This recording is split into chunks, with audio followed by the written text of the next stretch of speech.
aside from being incredibly cute and amazing and super iconic, they are this beautiful little feisty wren that you just like, there's nothing like it in our landscape. Been involved with Mallee emu-wren conservation since about 2014 when we had the fires in Narcat that made the emu-wrens extinct in South Australia.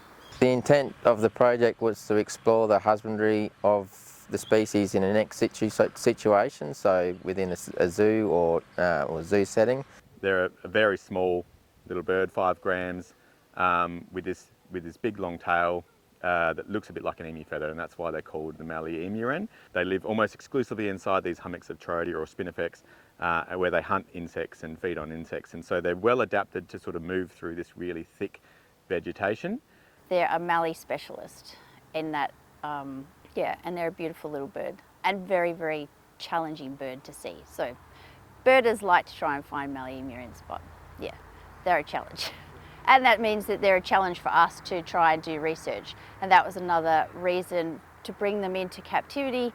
We can trial with these birds different marking techniques. So over the years we've tried to mark their feathers so we can identify them, use different kinds of bands. So when we do translocations, we can find where the birds have gone, but they've made it very challenging for us and they don't like to be marked at all.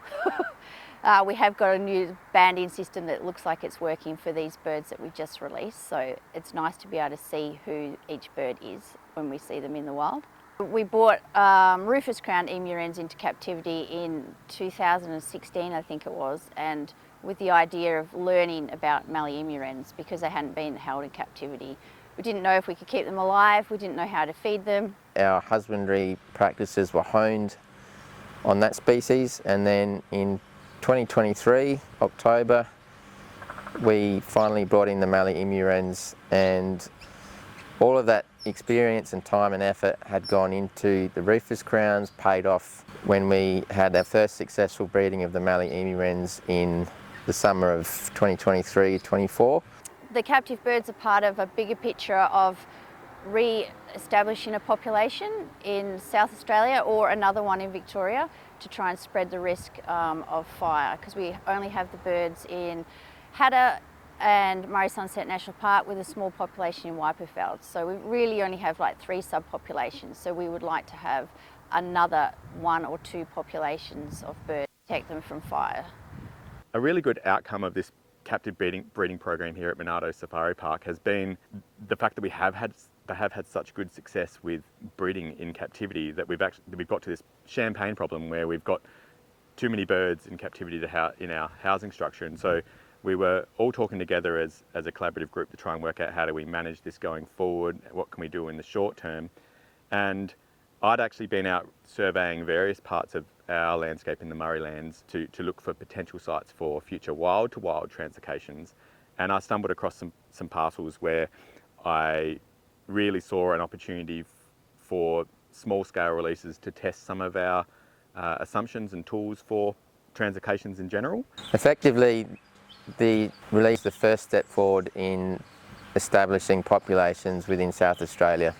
Yeah, so the aim for releasing these juveniles was to trial a number of things that we couldn't do with the wild birds for translocations. We wanted to see if we could get them to come to artificial food stations. And we thought if we could put them out in the wild, the emu-wrens may come to those and we would be able to monitor them much easier.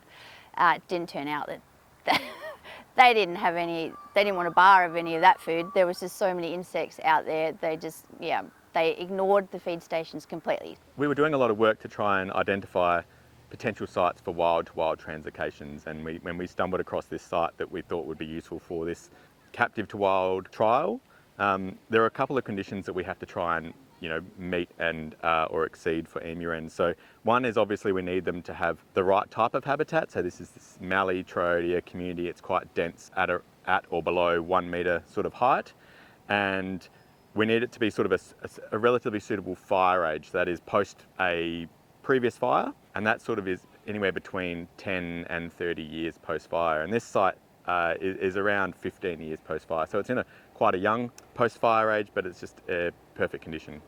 So on the morning of the release, we had 6 transport boxes, all containing Mallee Emu-wrens destined for the bush. They were all released within fairly close proximity of each other, but not so that they could see each other at the same time. And following the release, it was complete chaos. They called to each other, they knew each other were there.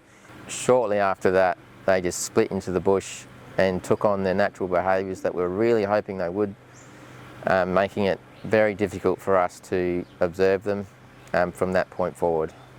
We obviously being bred in captivity, we were expecting some kind of behaviour that sort of wasn't quite like what you would get in a wild bird, but we were astounded by the fact that these guys just went straight to wild mode. They became really cryptic and elusive straight away, which is something they do in the wild all the time.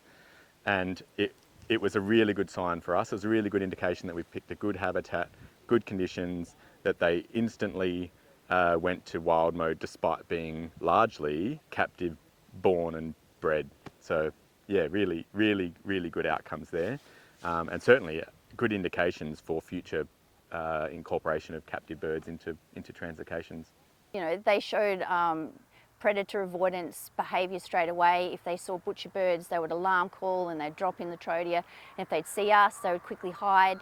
So yeah, they very quickly behaved like normal emu-wrens. Interestingly, we had quite a few birds that dispersed or seemed to disperse away from the site. They became undetectable quite within a week of release, but we had a few of those that have since popped back up. So it's really interesting. We think the detectability of this species we know in the wild is quite cryptic, but we were expecting, because they were captive born, that we might be able to detect them a little bit more than we have. But it's interesting that we had a period of sort of a month or two where we couldn't find some individuals, and then woof, out of nowhere rock up these individuals as the family group that they were released as, and there appears to be sort of indications that there's still pairs of birds hanging out together and all the kind of behaviours that you would expect in a family group. So yeah, really positive outcomes, and it certainly gives you some hope that any non-detections prior were actually just birds being really cryptic and hard to find. So going forward from here, what we want to try and do is unpack a lot of these learnings, try and work out what this actually means for how we can incorporate captive birds into our conservation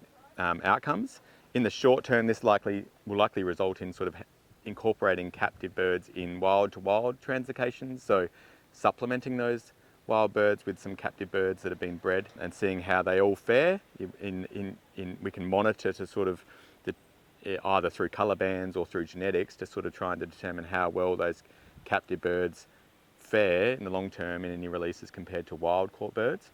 That also means that we can potentially utilise less wild birds, which is a good thing, because you always have to source wild birds from a source site, and whilst we try to be careful and quite considered in how we choose a site to minimise impact, you're obviously taking birds out. So you want to try and minimise that wherever you can. And so this opportunity with captive birds and the fact that that Monarto Safari Park is having such good outcomes in terms of captive breeding gives us real opportunity to supplement and reduce that load from the wild birds.